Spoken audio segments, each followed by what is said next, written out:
कामिका हे दिव्य बालक आहे. याचा स्वतःच्या मुलाप्रमाणे सांभाळ कर आणि याचे मच्छिंद्र असे नाव ठेव.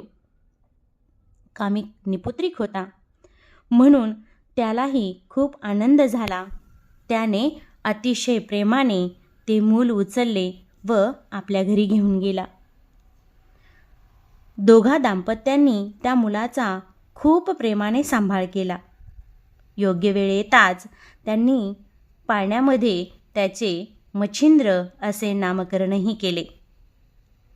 दिवसामागून दिवस लोटले. मच्छिंद्र लहानाचे मोठे होत चालले होते. आता कामिक मच्छिंद्रांना घेऊन मासे पकडण्यासाठी नदीवर घेऊन जाऊ लागला.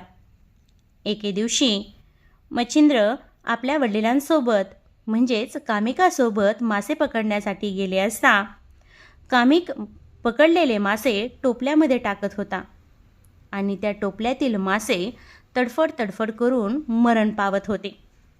हे सर्व काही मच्छिंद्र पाहत होता. हे सर्व पाहून मच्छिंद्र सबाह्य हादरून गेले आणि अशी तडफड त्यांना पाहावेना म्हणून त्यांनी पकडलेले मासे पुन्हा पाण्यात सोडण्याची सुरुवात केली. हे सर्व काही पाहून कामिक चिडला व मच्छिंद्रांवरती ओरडला की हे तू काय केलेस? आता भूक लागल्यावरती आपण काय खाणार? त्यावर मच्छिंद्र म्हणाले की मी भिक्षा मागून खाईल, परंतु असा एखादा जीव मारून मी कधीच माझे पोट भरणार नाही.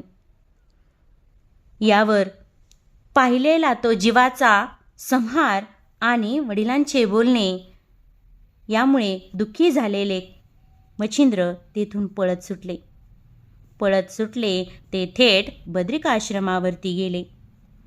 कशाचीही पर्वा न करता तेथील एकांत पाहून त्या ठिकाणी ते तप सुरू करू लागले.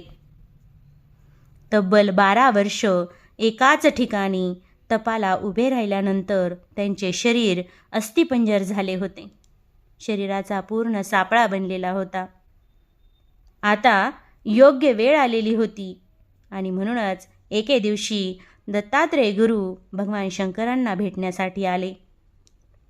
दोघांची भेट झाली व दोघेही बद्रिकावनात भ्रमण करू लागले. भ्रमण करत असतानाच त्यांना एक 17-18 वर्षाचा अस्थिपंजर झालेला युवक दिसला. दत्तगुरू त्यांच्या समोर गेले व डोक्यावरती हात ठेवून त्यांना अनुग्रह दिला.